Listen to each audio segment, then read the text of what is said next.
Good morning students. Myself doctor Vishal Tiwari. आज का जो हमारा टॉपिक है वह है बापा की ऐतिहासिकता। बापा के संबंध में कल्पित कथाएं बहुत सी हैं।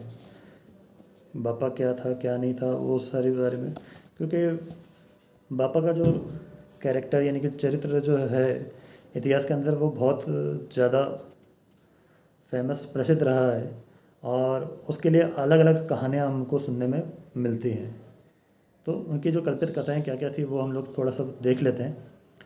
जैसे बापा के संबंध में ये कहा जाता है कि जैसे बापा जिसे बापा बापक बाप आदि नामों से संबोधित किया गया है, मेवाड़ के इतिहास में एक महत्वपूर्ण स्थान रखता है। परंतु खेद का विषय है कि बापा के समय में कोई समकालीन लेख उपलब्ध नहीं है।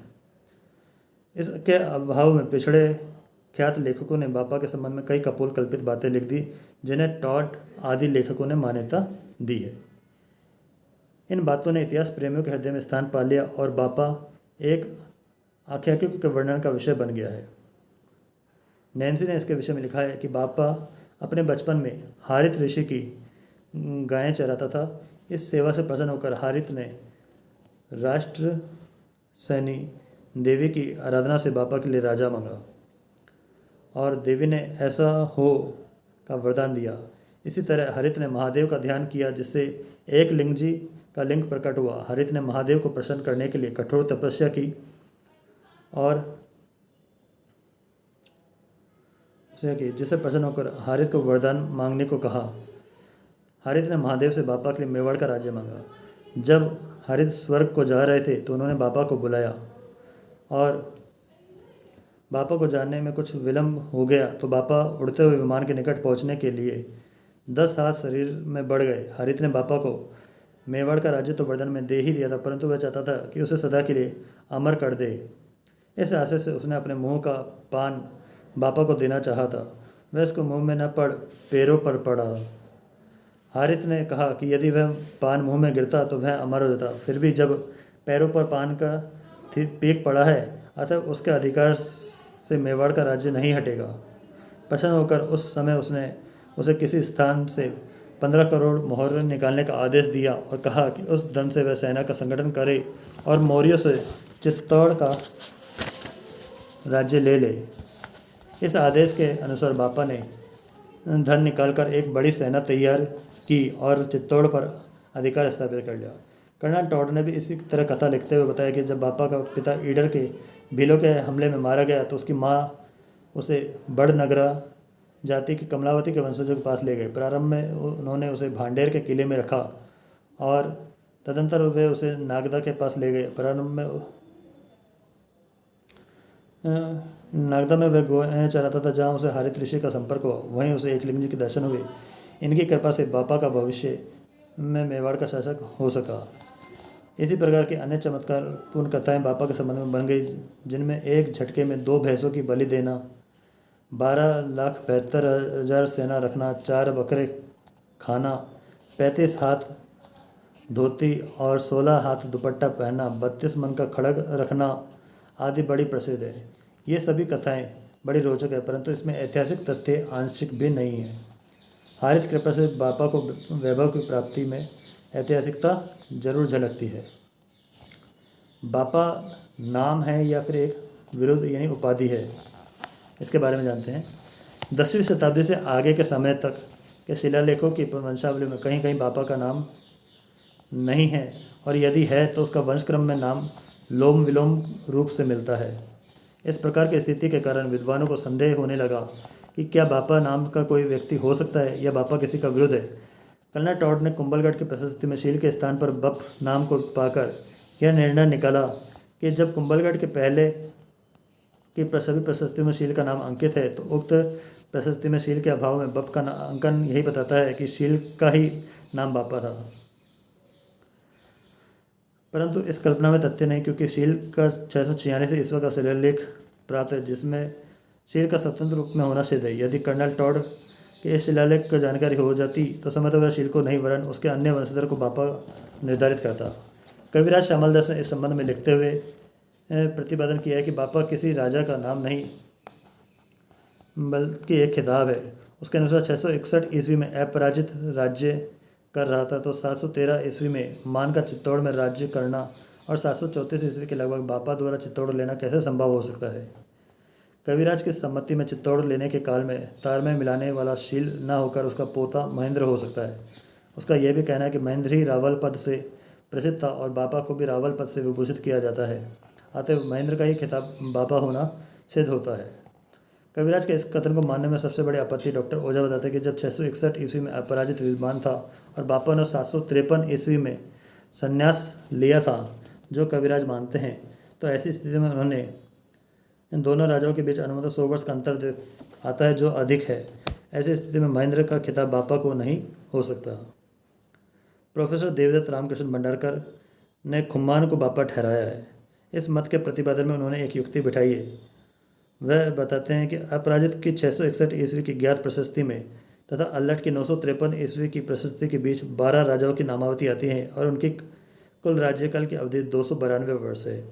यदि प्रत्येक राजा का औसत समय निकाला जाए तो एक राज्य काल 24.5 वर्ष आता है। उन्होंने इसी क्रम को अपराजित के 661 ईस्वी के लेख और बापा के संन्यास के 753 ईस्वी के में लगाने से 92 वर्ष का अंतर पाया और गणना से 24.5 वर्ष का औसत लगाया, जिससे अपराजित से चौथे शासक खुम्मान का बापा होना अनुमानित किया।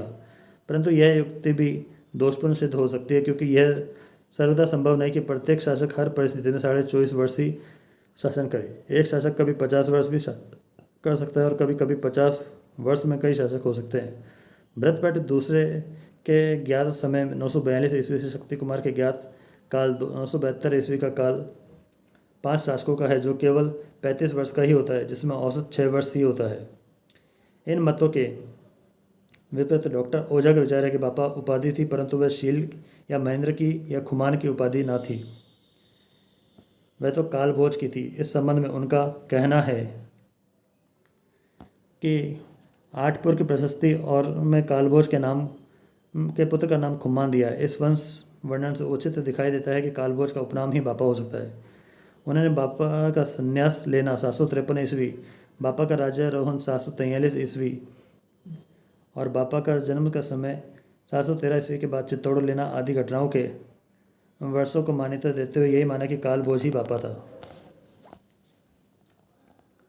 डॉक्टर ओझा का बापा और कालभोज को एक ही व्यक्ति मानना, उसका समय 8वीं शताब्दी के द्वितीय चरण में मानना युक्ति संगत प्रतीत नहीं होता, परंतु कालभोज को ही बापा माना ठीक नहीं, क्योंकि 17वीं शताब्दी की प्रशस्ति तथा ख्यातों में बापा का पुत्र खुम्मान ने दिया है। क्योंकि कालभोज का पुत्र खुम्मान था, अतः कालभोज बापा हो यह कोई तर्क नहीं हो सकता।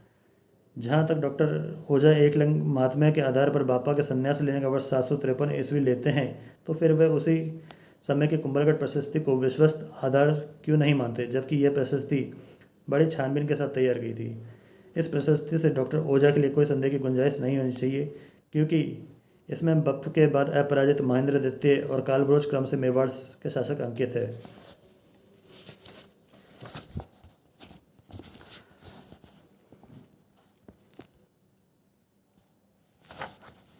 वैसे तो इन व्यक्तियों का हमारे बापा से कोई संबंध नहीं, पर इससे इतना स्पष्ट है कि बाप शब्द नाम के लिए प्रयुक्त होते रहे हैं। नातों की प्रशस्ति न तो बप्पक बापा के लिए स्वतंत्र नाम की तरह ही अंकित है। बापा का समय क्या था? जिस प्रकार बापा शब्द पर कोई भी मतज्ञ नहीं, उसी प्रकार बापा का समय भी एक विवादास्पद विषय है। बापा के समय को जानने के लिए कर्नल टॉड ने यह युक्ति काम में लिया कि बापा के संग में 191 राज्य पाने का समय माना जाता है। इस संबंध में कर्नल टॉड ने यह अनुमान लगाया कि विक्रम संवत 580 ईस्वी में 580 में वल्लभीपुर का नाश होने पर वहाँ का राजवंश वाड़ में भाग आया। उस समय से लेकर बापा के जन्म तक 191 वर्ष होने चाहिए। इस स्मृति में उसकी मान्यता है कि संवत 191 प्रसिद्ध है। इस अनुमान से बापा का काल 7वीं शताब्दी आता है, परंतु इस काल को स्वीकार करने में यह आपत्ति है कि वल्लभी का नाश विक्रम संवत 826 में हुआ था। इसमें 191 वर्ष बढ़ाने से बापा का समय बहुत आगे बढ़ जाता है, जो कि ठीक नहीं है। श्यामल दास भी बापा द्वारा मौर्यों के किले को चित्तौड़ को लेने के लिए काल को 734 ईस्वी मानकर बापा का समय 8वीं शताब्दी का पूर्वाध मानते हैं। भंडारकर भी इस समय को मान्यता देते हैं। ओझा चित्तौड़ को लेने का 713 ईस्वी की बात मानकर और बापा का 753 ईस्वी में संन्यास लेना स्वीकार कर 734 से 753 ईस्वी में बापा का समय स्थिर करते हैं। परंतु वास्तव में देखा जाए तो समय अर्थात 753 ईस्वी बापा के संन्यास लेने का माना गया। वह कुंभा के समय के एकलिंग महात्म्य के केवल बापा का उस वर्ष में विद्यमान होना ही बताता है। ऐसी स्थिति में हमें ये देखना कि बापा का क्या समय हो सकता है, ये गुहिल वंशावली में उसका कहाँ स्थान हो सकता है। बापा का सबसे पहला उल्लेख हमें 971 ईस्वी के शिलालेख में मिलता है, जहाँ उसे गुहिल पुत्र गोत्र नरेंद्र चत्र श्री बप्पक शीतपति कहा गया है। इस प्रशस्ति के बाद प्राचीन राजाओं की श्रृंखला की जानकारी कम हो गई, परंतु फिर भी पिछले प्रशस्तिकार बापा को तथा गोयल को नहीं भूले। चित्तौड़ की 1274 ईस्वी की प्रशस्ति में आबू की 1285 ईस्वी में रानापुर तथा के 1439 की में प्रशस्ति में बापा को भूल से गोयल का पिता लिख दिया।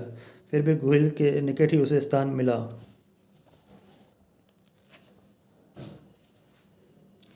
इस प्रशस्ति से गोयल का समय भरतभट्ट से पहले होता है और यदि बापा को शील और उसके परिचित माने तो तृतीय चरण के पास पहुंच जाता है।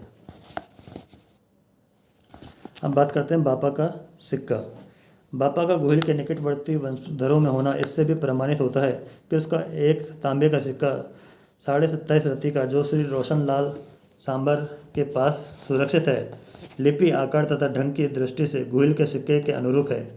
यह सिक्का पिछले वाले राज सिंह, भरतभट्ट या आलट के सिक्के से मेल नहीं खाता। बापा रावल ने अपने पूर्वजों की भांति सोने का सिक्का का भी प्रचलन किया, जो उसकी प्रतिभा और वैभव का प्रतीक है। बापा की मृत्यु। बापा की मृत्यु के संबंध में यह प्रसिद्ध रहे कि वह अपने पिछले दिनों में उसने खुरासान पर विजय प्राप्त की और वहां रहकर उसने अनेक स्त्रियों के साथ विवाह किया, जिनसे अनेक पुत्र पैदा हुए। परंतु जब शव से चादर हटाई गई तो शव के स्थानों पर फूलों का ढेर ही मिला। इस कथानक में भी सच्चाई नहीं, क्योंकि उसका देहांत नागदा में हुआ था। आज भी उसका समाधि स्थल बापा रावल के नाम से ही प्रसिद्ध है। बापा का मूल्यांकन। बापा के संबंध में सही मूल्यांकन करना बड़ा कठिन है, क्योंकि उसके जीवन व्रत संबंधी सामग्री पर्याप्त मात्रा में उपलब्ध नहीं होती है।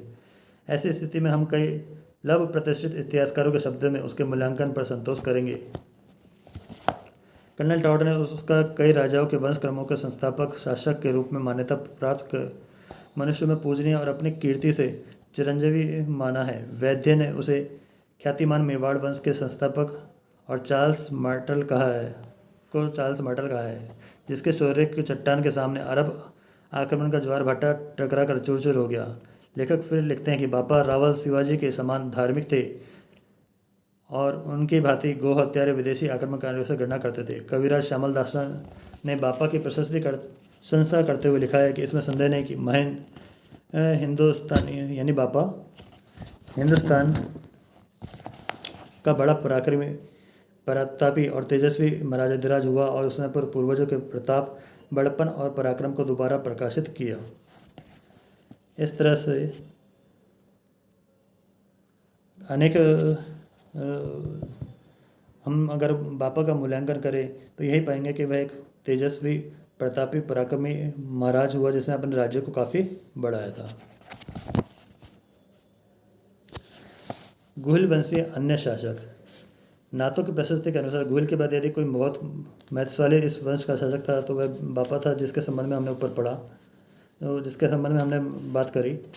आठपुर की प्रशस्ति 977 ईस्वी में गुहिल के अन्य वंशधरों में भोज, महेंद्र और नाग के नाम क्रम से मिलते हैं। भोज के संबंध में समर सिंह के आबू के इस इलाके में वर्णित है कि श्रीपति का उपासक था और उसकी धार्मिक प्रवृत्ति श्लाघनीय थी। इन जो अन्य जो गुहिल वंशी से जो प्रसिद्ध रहे उनमें जो नाम प्रसिद्ध है, पहला है शिलादित्य।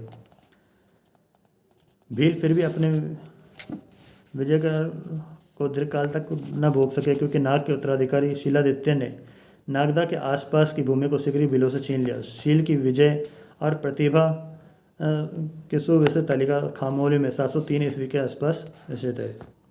उसमें लिखा है कि शील शत्रु को जीतने वाला, गुरुजनों, ब्राह्मणों और अपने कुल को आनंद देने वाला था। शिलादित्य के बाद द्वितीय जो राजा प्रसिद्ध है वह है अपराजित।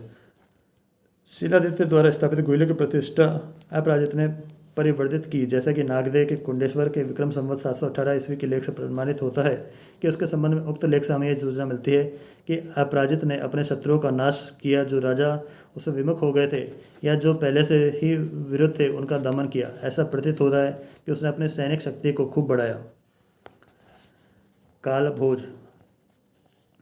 अपराजित के बाद उसका पुत्र कालभोज मेवाड़ का शासक हुआ, क्योंकि उसके तथा अपराजित के समय के बीच में उसके पिता महेंद्र का शासन रहा था। अतः उसका समय 7वीं शताब्दी के अंत या 8वीं शताब्दी के प्रारंभ में रखा जा सकता है। खुम्मान प्रथम। कालभोज का पुत्र खुम्मान प्रथम मेवाड़ का शासक हुआ। मेवाड़ के इतिहास में खुम्मान नाम सभी शासकों के साथ प्रशंसात्मक रूप से लगाया जाता था। इस प्रवृत्ति से प्रभावित होकर कल्लन टाउटर ने उसके समय में बगदाद के खलीफा अलमायू के द्वारा चित्तौड़ आक्रमण का वर्णन किया है और बताया कि उसने आक्रमणकारियों को परास्त किया। डॉक्टर ओझा ने खुम्मान प्रथम के बजाय खुम्मान द्वितीय के समय में माना है। राय चौधरी ने खुम्मान का समय 8वीं शताब्दी के पूर्वार्ध में मानते हुए बताया कि जुनैद की फौजों ने, जो सिंध का अरब अधिकारी था, मीरमाड़, मरुमाड़, जोधपुर और जैसलमेर, मांडला, बरवास, मरीवा और गुर्ज भागों पर आक्रमण किया। खुम्मान ने अरावली श्रेणी में कहीं अपनी सीमा ख्याति प्राप्त की थी। अब बात करते हैं मेवाड़ का प्रभाव काल। खुम्मान प्रथम के बाद मतट, भरतभट्ट, सिंह, खुम्मान द्वितीय और महायक मेवाड़ के क्रमशः शासक हुए। इनका इतिहास विशेषतः अंधकार में। इन शासकों में कोई भी ख्यातिमान वर्णन उपलब्ध नहीं होता। ऐसा प्रतीत होता है कि इनके समय में मेवाड़ के शासक दक्षिणी पश्चिमी मेवाड़ के शासक मात्र रह गए थे और उनकी राजधानी नागदा थी। राष्ट्रकूटों की बढ़ती हुई शक्ति और परमारों और प्रतिहारों के उदयमान प्रभाव को रोकने के लिए ये असमर्थ थे। 815 ईस्वी के डबोक तथा नासून के 830 ईस्वी के अभिलेखों से यह सिद्ध है कि चित्तौड़ और उसके आसपास के प्रदेश राष्ट्रकूटों के अधीन थे और मेवाड़ के शासक कुछ समय तक उनके सामंतों की हैसियत से रहे। मेवाड़ का पुनः शक्ति संगठन। परंतु खुम्मान तृतीय 877 से 926 ईस्वी ने मेवाड़ को इस स्थिति से उभारा। 1247 ईस्वी के चित्तौड़ अभिलेख में खुम्मान तृतीय को उसके अधीन राजाओं का मुकुटमणि तथा और उनसे प्रक्षालित चरण वाला बताया है। 1439 ईस्वी के सादड़ी अभिलेख में उसके द्वारा स्वर्ण तुलादान का उल्लेख है, जो उसके समृद्धि का द्योतक है। कुंभलगढ़ प्रशस्ति में भी उसे अंगो, कलिंगो, सौराष्ट्रो, तेलंगो, द्रविड़ों और गौड़ों का विजेता कहा गया। हो सकता है कि यह अतिशुक्तिपूर्ण वर्णन हो, परंतु इससे इतना स्पष्ट है कि उसने अपने राज्य विस्तार के लिए प्रयत्न किया और मेवाड़ के अधिकांश भागों को पुनः अपने अधिकार में करने का प्रयत्न किया। इसके बाद है भरतभट्ट द्वितीय। खुमान के पुत्र भरतभट्ट द्वितीय को 977 ईस्वी के 8 पूर्व लेख में तीनों लोगों का तिलक बताया। उसी के लेख में अंकित है कि उसने राजपूत वंश की रानी महालक्ष्मी से विवाह किया। 942 ईस्वी से प्रतापगढ़ के अभिलेख में उसे महाराज अधिराज की उपाधि से विभूषित किया है। कृष्ण तृतीय के वर्णन से उसका चित्रकूट लेना प्रमाणित होता है।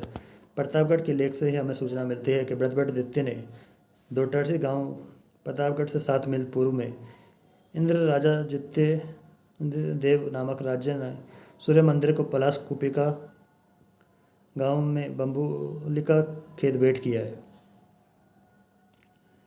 अल्हट।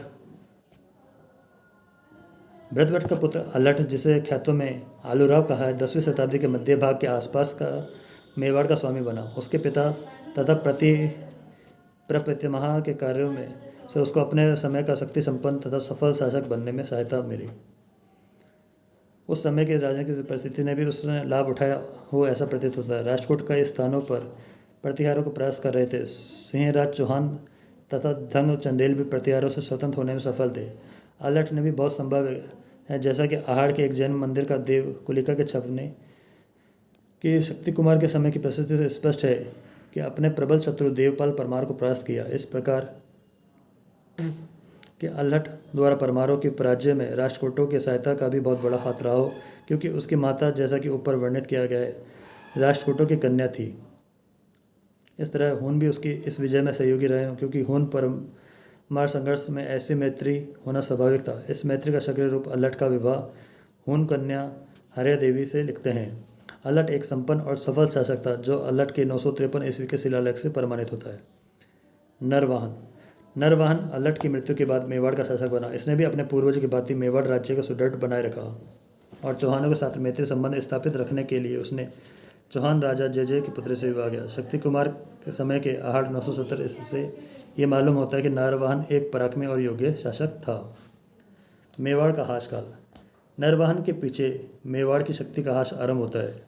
शालिवाहन के समय में कई घुल वंशी सोलंकियों की सेवा में जाकर रहे, जो मेवाड़ के घुइलों की शक्ति क्षीणता का प्रमाण है। इस दौर्बल्य का परिणाम यह हुआ कि शक्ति कुमार के समय में, जैसा कि अग्निकुंड के शिलालेखों से स्पष्ट है, कि मुंज ने आघाट को तोड़ा और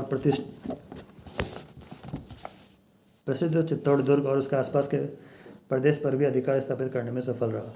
मुंज के उत्तराधिकारी और छोटे भाई सिंधुराज के पुत्र भोज ने चित्तौड़ में रहते हुए त्रिभुवन नारायण के मंदिर का निर्माण करवाया, जो मोकुलज के मंदिर के नाम से प्रसिद्ध है। कुंभलगढ़ की प्रशस्ति के अनुसार नागदे की भोज सर्ग का निर्माण भोज के द्वारा हुआ था और 1022 ईस्वी में उसके द्वारा नागदे में भूविदान किया गया। ऐसा प्रतीत होता है कि 11वीं शताब्दी के प्रथम अर्ध अवधि तक मेवाड़ का कुछ भाग चित्तौड़ भी सम्मिलित था, जिसमें परमारों के अधीन बना रहा। फिर ऐसा प्रतीत होता है कि परमारों से चालुक्य सिद्धराज ने चित्तौड़ पर अधिकार कर लिया, जो उसके पीछे उनके उत्तराधिकारी कुमारपाल के अधीन रहा। शक्ति कुमार के बाद अंबा प्रसाद भी निर्बल शक्ति था, जो चौहान राजा वाकपित राज के द्वारा परास्त किया गया और युद्ध में मारा गया। इस प्रकार घुइलों ने 13वीं सदी के प्रारंभिक काल तक मेवाड़ में कई उथल पुथल होने पर भी अपना कुल परंपरागत राज्य को बनाए रखा। कभी उनके हाथ से चित्तौड़, कभी आहड़ और कभी नागदा भी निकलते रहे, परंतु फिर भी उन्होंने हिम्मत न हारी और धीरे धीरे एक एक भाग को वे अपने अधीन करते रहे। ऐसी स्थिति में बनने में सोलंकी, परमार और चौहानों की निर्बलता भी एक बहुत बड़ा कारण थी। केवल चित्तौड़ इनके अधिकार में पूरी तौर से न आ सका, जिसको विजय करने का श्रेय पदम सिंह के पुत्र जेत सिंह को है।